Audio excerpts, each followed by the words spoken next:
اللہ تبارک و تعالیٰ نے انسانی زندگی میں تمام موسم رکھے ہیں۔ بچپن کا موسم، جوانی کی بہار، بڑھاپے کے اوقات، اپنوں کا ملنا، اپنوں کا بچھڑنا، شادیوں کی خوشیاں اور جنازوں کے غم، یہ سارا کچھ انسانی زندگی کا حصہ ہے۔ لیکن انسان چونکہ طبعی طور پر کمزور ہوتا ہے، اپنے مزاج کے لحاظ سے بہت ساری جگہوں پہ اس میں ضعف پایا جاتا ہے، تو یہ کرتا یہ ہے کہ جس تسلی کے ساتھ خوشی کو قبول کرتا ہے، اسی طرح کھلے دل کے ساتھ غم کو قبول نہیں کرتا۔ من چاہی زندگی گزارنا چاہتا ہے، حالانکہ من چاہی زندگی تکلیف کا باعث ہوتی ہے، رب چاہی زندگی انسان کو سکون عطا کرتی ہے۔ اللہ تعالیٰ نے انسان کے ساتھ آزمائشیں رکھی ہیں۔ جس طرح اللہ تعالیٰ کی طرف سے ملنے والی نعمتوں کو قبول کرتا ہے، اسی طرح اس کی طرف سے آنے والی آزمائشوں کو بھی کھلے دل سے اسے قبول کرنا چاہیے۔ اور یہ بات درست ہے کہ وما اصابکم من مصیبت فبما کسبت ایدیکم، انسان پر کچھ مصیبتیں وہ آتی ہیں جو اس کے ہاتھوں کے کسب کی وجہ سے آتی ہیں۔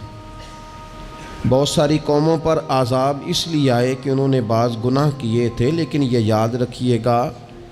کہ عذاب ہمیشہ گناہوں کی وجہ سے نہیں آتے، تکلیفیں ہمیشہ گناہوں کی وجہ سے نہیں آتی۔ انسان دکھوں میں، مشکلات میں صرف اپنی غلطیوں کی وجہ سے نہیں الجھتا،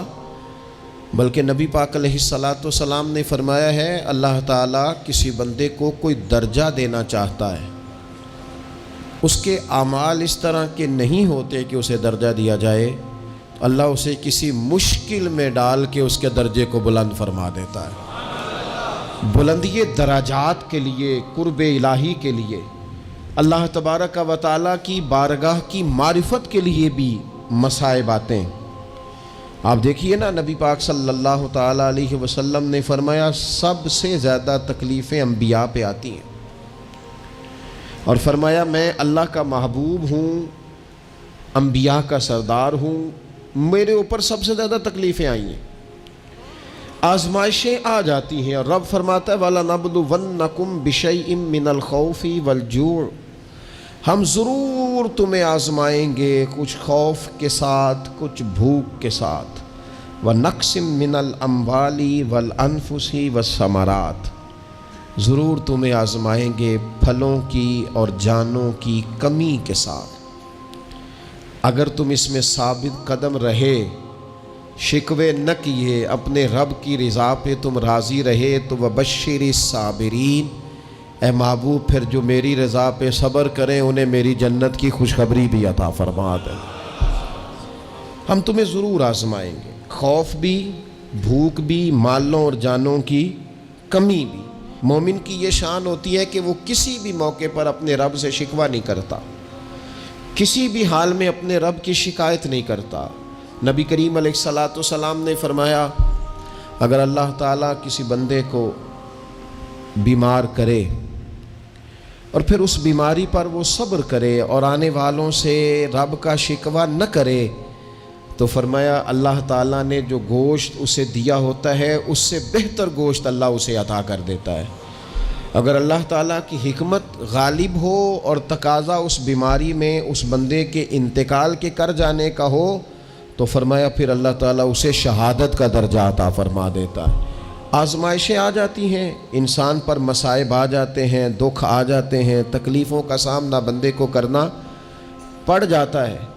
اب یہ کہ اس میں اپنے دل کو، اپنی روح کو قرار دیا جائے، اپنے آپ کو اللہ کی رضا پہ کھڑا کیا جائے، اور ان حوادث کا مقابلہ کیا جائے، ان چیزوں کو دیکھا جائے، اور یہ غور کیا جائے کہ میرا رب اگر اسی بات میں راضی ہے تو یقیناً اس میں اللہ کی کوئی خاص حکمت ہوگی۔ قحط حضرت عمر کے زمانے میں بھی آ گیا تھا، بڑی مشکلات کا سامنا کرنا پڑا، تو ان مصائب میں انسان کو تھوڑا سا پہلے تو ہمت کرنی ہے، پھر اس میں کرنے کا جو کام ہے وہ یہ ہے کہ سب سے پہلا کام تو یہ ہے کہ اپنے رب کی بارگاہ میں کھل کے دعا مانگی جائے، اللہ تبارک و تعالیٰ کے حضور التجائیں کی جائیں، دعائیں کی جائیں، رب کریم کو منایا جائے۔ حضرت عمر فاروق رضی اللہ تعالیٰ عنہ کے زمانے میں جب قحط آیا تھا تو حضرت عمر نبی پاک علیہ السلام کے چچا کو حضرت عباس رضی اللہ تعالیٰ عنہ کو لے کے میدان میں نکلے تھے، اور کیا خوبصورت لفظ انہوں نے ترتیب دیے تھے، عرض کرتے تھے مالک پہلے ہم تیری بارگاہ میں محبوب پاک کو لے کے آیا کرتے تھے، آج محبوب نے ظاہری وصال کیا ہے تو تیرے محبوب کے چچا کو لے کے آئے ہیں، تو اے اللہ تو مہربانی فرما اپنے محبوب کے چچا کا صدقہ ہمیں بارش عطا فرما۔ تو بس حضرت عمر نے وہ دعا مانگی، حضرت عباس کو وسیلہ بنایا تو اللہ نے بارش عطا فرما دی۔ اچھا، پھر یہ دونوں چیزیں ہمیں حدیث صحیح میں ملتی ہیں۔ ایک نوجوان نے، ایک شخص نے آ کے حضور کی بارگاہ میں عرض کی یا رسول اللہ بارش نہیں ہوتی، دعا کر دیں، تو نبی پاک نے ہاتھ اٹھائے دعا کے لیے، اتنے ہاتھ بلند کیے کہ بغلوں کی سفیدی نظر آنے لگی۔ وہ کہتے ہیں ابھی محبوب کے دستے مبارک پوری طرح چہرے پر پھرے نہیں تھے کہ اللہ نے بارش عطا کر دی۔ پھر پورا ہفتہ بارش ہوتی رہی تو لوگوں کو اب بارش کی کثرت کی وجہ سے بعض مسائل بننے لگے، تو وہ پھر حاضر ہوئے، عرض کی یا رسول اللہ دعا فرما دیں، اب تو کچھ مشکلات بڑھنے لگی ہیں۔ تو حضور نے پھر ہاتھ اٹھائے کہ اے اللہ اپنا فضل نصیب فرما، مہربانی فرما، کبھی بارش کی ضرورت ہوتی ہے اور کبھی بارشوں کا کثرت سے ہونا وہ تکلیف کا باعث ہو جاتا ہے بعض جگہوں پر۔ تو کہتے ہیں پھر حضور نے دعا فرمائی، ابھی چہرے پہ ہاتھ نہیں پھیرے تھے کہ مدینہ منورہ میں بارش ختم ہو گئی۔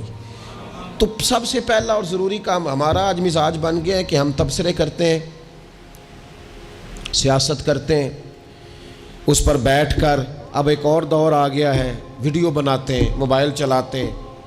جو کہ بہت بڑا امتحان ہے ہمارے لیے کہ صرف 20 منٹ موبائل کو ہاتھ نہ لگائیں، بہت بڑا امتحان ہے۔ ہو سکتا ہے بہت سارے لوگ بڑی تکلیف میں آ جائیں کہ پورے 20 منٹ گزر گئے، اس پہ ویڈیو بنائیں گے، اس پہ کومنٹس کریں گے، اس پہ یہ کام ہم کرتے ہیں۔ حالانکہ اگر کوئی ایسی مشکل آ جائے تو شریعت نے ہمیں یہ سبق دیا کہ پہلے دعا، پہلے اللہ کی بارگاہ میں حاضری۔ اکبر الہ آبادی نے کہا تھا کہ مصیبت میں بھی اب یاد خدا ہم کو نہیں آتی، دعا منہ سے نہ نکلی، جیبوں سے عرضیاں ہی نکلی۔ ہم محکموں میں درخواستیں دیتے ہیں لیکن دعا کی طرف بڑھتے بڑا خوبصورت کام ہے۔ سب سے پہلے تو یہ کریں کہ وہ جو ہمارے بھائی تکلیف میں ہیں، مجبوری میں ہیں، ان کے لیے اپنے رب کی بارگاہ میں عرض کریں کہ مالک، قدرتوں کا مالک تو تو ہے، ہر چیز تو تیرے دست کرم میں ہے، اور تو کریم اتنا ہے کہ بندوں پہ تو غضب نہیں زیادہ فرماتا، رحمت ہی زیادہ فرماتا ہے، اور تیری رحمت تیرے غضب پر غلبہ رکھتی ہے، اس لیے مالک تو کرم فرما، اور یہ جو لوگ ہیں تو انہیں اپنے فضل سے ہی آسانی عطا فرما تاکہ اس مشکل سے نکل آئیں۔ جن دنوں قحط آیا تھا نا مکہ مکرمہ مدینہ طیبہ میں حضرت عمر کے زمانے میں، تو حضرت عمر فاروق فرماتے ہیں میں نے بغیر گھی کے کبھی کھانا نہیں کھایا تھا، لیکن میں نے قسم اٹھا لی تھی کہ جب تک سب لوگوں کو راشن کھانا میسر نہیں آتا میں بھی گھی نہیں کھاؤں گا۔ یہ جو اضافی اخراجات ہیں، ایڈوانس گاڑیاں بک کرانا، نئے ماڈل کے موبائل خریدنا، یہ جو ہمارے صرف ناز نخرے ہیں، صرف ان کو تھوڑا سا کلوز کر لو۔ عجیب بات ہے نا، عجیب ظلم ہے نا کہ ایک بچہ رات کو اس لیے کھانا نہیں کھا رہا کہ اس کی مرضی کا پکا ہوا نہیں، اور ایک طرف میرے ہی وطن میں اس ویڈیو نے بھی میری چیخیں نکلوا دی جس میں ایک بیٹی، اور اس کی عمر بھی بالکل اتنی ہے جتنی میری بیٹی کی عمر ہے، اس سے وہ صحافی پوچھتا ہے پاؤں اس کے ننگے ہیں اور پاؤں پہ کیڑے چڑھ رہے ہیں، تو اس سے پوچھتا ہے پتر کیا چاہیے؟ وہ کہتی ہے صرف روٹی کھانی ہے، کوئی مطالبہ نہیں، کوئی مطالبہ نہیں، روٹی دا دکھ نہ پوچھو، یہ روٹی بندہ کھا جاندی جی، روٹی بندہ کھا جاتی۔ اللہ کریم نے فرمایا وَتَعَاوَنُوا عَلَى الْبِرِّ وَالتَّقْوَى، جب تقوی اور پرہیزگاری کا معاملہ ہو تو ایک دوسرے کے ساتھ تعاون کرو، ایک دوسرے کے ساتھ تعاون کرو، ایک دوسرے کا آگے بڑھ کے بازو تھامو، خیر کے کاموں میں ایک دوسرے کی مدد کرو، آگے نکلو۔ ہو جاتا ہے کبھی کبھی ایسا کہ ایک بھائی کے پاس بہت زیادہ مال ہوتا ہے، دوسرے کے پاس کم ہوتا ہے، اور نبی پاک صلی اللہ تعالی علیہ وسلم نے ارشاد فرمایا کہ یاد رکھنا اللہ تبارک و تعالی اتنی دیر تک تمہاری مدد کرتا ہے جب تک تم اپنے بھائی کی مدد کرتے رہتے ہو۔ اللہ تمہارا مددگار رہتا ہے۔ اور یہ جو مسلمان ہوتے ہیں، مومن، کلمہ پڑھنے والے، ان کے بارے میں میرے نبی پاک علیہ الصلاۃ والسلام نے فرمایا کہ یہ ایک جسم کی مانند ہے، ایک جسم کی طرح ہے۔ مومن ایک جسم کی طرح ہے، جس طرح یہ پورا جسم ہوتا ہے۔ اور حضور نے مثال دے کے بات سمجھائی، فرمایا جسم کا ایک حصہ تکلیف میں ہونا تو سارا جسم اس کا کرب محسوس کرتا ہے، یعنی درد صرف دانت میں ہے لیکن روٹی کھانے کو دل نہیں کرتا، کسی سے بات کرنے کو دل نہیں کرتا، اٹھ کے باہر جانے کو طبیعت نہیں چاہتی، پورا وجود اس کا کرب، اس کی تکلیف محسوس کرتا ہے۔ فرمایا جس طرح ایک جسم کے ایک حصے کو تکلیف ہو، آپ مجھے بتائیے نا، آپ کے دانت میں تکلیف ہے تو کیا کبھی آپ کے دماغ نے کہا ہے کہ ڈاکٹر کے پاس نہیں جانا؟ پیروں نے کہا ہے میں نے نہیں چل کے جانا، یہ تو مسئلہ صرف اور صرف دانت کا ہے، دانت جانے، اس کا کام جانے؟ ایسا ہوتا نہیں۔ دانت میں تکلیف ہوتی ہے تو ذہن منصوبہ بندی کرتا ہے، وہ کہتا ہے یار یہ پتہ کرو دانت کا ڈاکٹر کہاں بیٹھتا ہے۔ پھر آپ کی زبان ہلتی ہے، معلومات کرتی ہے، پھر آپ کے پیر چل کے وہاں جاتے، اور پھر آپ اپنے دل سے ما فی الضمیر وہاں بیان کرتے، پھر آپ اپنا کمایا ہوا سرمایہ خرچ کرتے ہیں۔ بھئی ایک دانت کو تکلیف ہے تو رہنے دو، سارے جسم کو کام میں کیوں لگایا ہے؟ تو معنی یہ ہے کہ جب جسم کا ایک حصہ تکلیف میں ہو، باقی سارے سپورٹ کرتے ہیں تاکہ وہ ٹھیک ہو جائے۔ تو حضور نے فرمایا میرے سارے مومن ایک جسم کی طرح ہیں۔ سارے مکے سے ہجرت کر کے مدینے آئے، گھر بار پیچھے رہ گئے، جائیدادیں پیچھے رہ گئیں، کاروبار پیچھے رہ گئے، حضور نے فرمایا تم بھائی ہو۔ لیکن وہ صحابہ تھے نا، انہوں نے بھائی بھائی اپنے آپ کو صرف تقریروں میں نہیں سمجھا تھا، انہوں نے اپنے آپ کو بھائی بھائی صرف محفلوں کے نعروں میں نہیں سمجھا تھا، انہوں نے اپنے آپ کو بھائی بھائی صرف ادیب شاعر کی شاعری میں نہیں سمجھا تھا، وہ من سے ان کی آوازیں آتی تھی ہم سچ مچ کے بھائی ہیں، انہوں نے طے کر لیا تھا کہ ہم بھائی ہیں۔ لہذا جب حضور نے کہا نا آپ تمہارے بھائی وہاں سے ہجرت کر کے آئے ہیں تو ان کی مدد کرو، تو پھر انہوں نے صحیح والا بھائی سمجھا، دھاگا رکھ کے اپنا گھر تقسیم کر کے آدھا اپنے بھائی کو دیا، کاروبار بانٹ کے اپنے بھائی کو دیا، جس کے پاس 4 اونٹ تھے اس نے 2 اپنے بھائی کو دے دیے، چلتے کاروباروں میں بھائیوں کو شریک بنا لیا۔ انہوں نے انہیں اس طرح کر کے رکھا کہ پھر وہ جو مہاجر تھے وہ مہاجر رہے ہی نہیں، انہیں یوں لگا کہ ہم تو ایک گھر سے اپنے دوسرے گھر میں شفٹ ہوئے، انہیں کسی جگہ بھی کوئی تکلیف نہیں آئی۔ لیکن امیر آدمی غریب کو بھائی سمجھنے کو تیار ہوتا نہیں، تگڑا بندہ چھوٹے کے قریب جانے کے لیے راضی ہوتا نہیں، جب تک وہ خاص ذہن نہ بنے جو ذہن ہمیں رسول پاک صلی اللہ علیہ وسلم نے عطا کیا، اتنی دیر تک انسان اس مقام تک پہنچ نہیں سکتا جہاں وہ اپنے بھائی کے لیے خیر کا معاملہ کرے۔ تو ایک تو یہ کہ ہمیں آگے بڑھنا چاہیے، ان لوگوں کو اپنا بھائی جاننا چاہیے۔ چوتھی بات، اسلام کے اندر نا ہر ذی روح کے ساتھ نیکی کرنے کا اجر ہے، ہر تر جگر والے کے ساتھ نیکی کرنے کا ثواب ہے۔ اسلام کے اندر جو تر جگر رکھتا ہے، جس کے وجود میں روح ہے، اس سے نیکی کریں اجر ملے گا، صحیح حدیث میں موجود ہے نا۔ اور میرا خیال ہے آپ سب کو وہ حدیث آتی ہے کہ نبی پاک علیہ السلام نے فرمایا کہ ساری زندگی گناہ کرنے والی عورت نے کتے کو پانی پلایا تھا تو رب نے بخشش فرما دی۔ کتا حلال جانور بھی نہیں، کتے کو پانی پلایا، ساری زندگی کے گناہ تھے، اللہ نے معاف کر دیا۔ کوئی بھی تر جگر والا ہو، آپ مجھے بتائیے ایک کتے کو پانی پلانے سے رب معاف کرتا ہے، تو اگر وہ کسی انسان کی خدمت کرے، اور نرا انسان نہیں مسلمان، اور نرا مسلمان نہیں، مدینے والے کا غلام، رسول اللہ کا کلمہ پڑھنے والا، اس کے ساتھ نیکی کرنے سے اللہ کتنا اجر عطا فرمائے گا۔ تو عزیز بھائی، مخلوق خدا سے جب لوگ پیار کرتے ہیں، جب لوگ محبت کرتے ہیں، اور جب ہمارے دل نرم، ہمیں نا مادہ پرست بنایا گیا ہے کچھ عرصے سے، ہمارا ذہن بنا دیا گیا، اور یہ ڈھیر سارے لوگ ہیں جو تقسیم کرتے ہیں ذہنوں کو، ڈھیر سارے لوگ، اس میں بعض مذہبی لوگ بھی شامل ہیں اللہ ماشاءاللہ، جو ذہن تقسیم کرتے ہیں، چھوٹی چھوٹی اپنے لالچ کے لیے لوگوں کو ایک دوسرے سے دور کرتے ہیں۔ یہ تقسیم کار ہمارا عام حصہ ہے، عام جز ہے۔ یاد رکھنا، جب قومیں مادہ پرست ہو جاتی ہیں نا، جب وہ ہر چیز کو پیسے میں تولتی ہیں اور پہلے اپنا نفع دیکھتی ہیں، پھر وہ معاشرہ انسانوں کا معاشرہ نہیں رہتا، وہ تاجروں کا معاشرہ ہوتا ہے۔ وہاں ہر چیز سیل ہوتی ہے، بیچی جاتی ہے۔ دوستو، قلبی طور پر جب دلوں میں گنجائش ہوتی ہے، جب ہمارے دلوں میں وسعت ہوتی ہے، جب ہمیں پیار کرنا آتا ہے، 2 آدمیوں کا کھانا 3 آدمی کھا سکتے ہیں، شرط یہ ہے کہ وہ تیسرے کو بٹھانے کی وسعت رکھتے ہوں۔ 4 آدمیوں کا کھانا 5 آدمی کھا سکتے ہیں، شرط یہ ہے کہ ان کے دلوں میں گنجائش موجود ہو۔ یاد رکھنا، ایک چھت کے نیچے، ایک ہی گھر کے اندر 4-5 خاندان گزارا کر سکتے ہیں، شرط یہ ہے کہ ان کے دلوں میں گنجائش موجود ہو،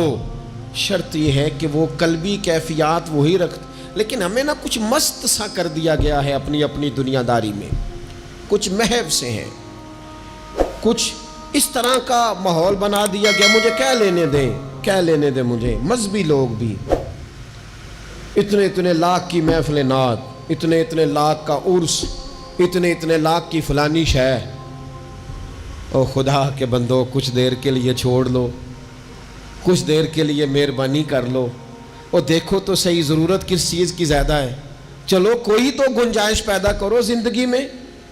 کہیں کسی ایک چیز کو روک لو۔ مستحب کا اور واجب کا فرق ہی نہیں سمجھتے۔ اقبال کہنے لگے، یہ کسی شوخ نے لکھ دیا یہ جملہ محراب مسجد پر، کہ یہ ناداں گر پڑے سجدے میں جب وقت قیام آیا۔ وقت تو قیام کا تھا، تم سجدوں میں ہو، اٹھنے کا ٹائم تھا، لوگوں کی مدد کرنے کا وقت تھا، اور تم ابھی بھی اپنے ختمات شریف میں الجھے ہوئے ہو۔ کل 10واں چہلم مستحب ہے، 2 آدمی بیٹھ کے ختم دلا لیں، ہو جاتا ہے۔ یہ باقی کا لاکھوں روپے کا مال ان جگہوں پہ پہنچایا جائے جہاں ضرورت ہے۔ محفل نعت آپ کے محلے کا نوجوان بھی نعت پڑھ سکتا ہے، مقامی خطیب کو بھی تقریر آتی ہے، ہر جمعے کرتا ہے، اور بڑے کام ہے کرنے والے، لیکن وہ بس ٹھیک ہے، ہم جہاں لگ گئے وہاں سے ہلنے کو تیار ہی نہیں، ایک مخصوص سا مزاج بنا لیا، اس سے باہر آنا ہی نہیں چاہتے، پسند ہی نہیں کرتے۔ تو اپنی زندگی کے اندر وسعت پیدا کریں، اپنے دل میں وسعت پیدا کریں۔ یاد رکھیں، جب بندہ کسی کے بچوں کا سوچتا ہے تو اللہ اس کے بچوں پر فضل فرماتا ہے۔ جب انسان کسی کا گھر آباد کرتا ہے، رب اس کا گھر آباد کرتا ہے۔ حضرت ابوبکر صدیق فرمایا کرتے تھے، تو اللہ کے دین کی خدمت میں لگ جا، تیرا ذاتی کوئی کام رب رکنے نہیں دے گا، وہ سارے تیرے کام ہوتے رہیں۔ ہم کیا سمجھتے ہیں کہ تگڑی تقریروں سے لوگوں کو قریب کر لیں گے؟ کہ ہم کیا سمجھتے ہیں کہ بڑے بڑے پوسٹر لگائیں گے محفلوں کے تو لوگوں کو؟ ہم کیا سمجھتے ہیں حساب صرف نمازوں کا ہونا ہے؟ ہم کیا سمجھتے ہیں کہ حساب صرف ہم سے سجدوں کے بارے میں پوچھا جائے گا؟ یہ بھی سوال ہوگا، یہ بھی صحیح بخاری مسلم میں موجود ہے، صحیح حدیث میں موجود ہے کہ رب فرمائے گا، او بندے میں بھوکا تھا تو نے مجھے روٹی نہیں کھلائی، میں پیاسا تھا تو نے پانی نہیں پلایا، کپڑوں کی حاجت تھی تو لے کے نہیں آیا، میں بیمار تھا تو نے تیمارداری نہیں کری۔ مالک تو کھانے سے پاک، پینے سے پاک، پہننے سے پاک، بیماری سے پاک۔ تو رب کریم فرمائے گا، وہ جو تیرے پڑوس میں بندہ بیمار تھا تو میں ہی تو تھا نا، وہ جو تیرے پڑوس میں آدمی بھوکا تھا تو بندہ تو میرا ہی تھا نا، وہ جو تیرے دائیں بائیں لوگوں کو حاجت تھی تو وہ میرے ہی بندے تھے۔ خدا کے بندے تو ہیں ہزاروں، بنوں میں پھرتے ہیں مارے مارے، میں اس کا بندہ بنوں گا جس کو خدا کے بندوں سے پیار ہوگا۔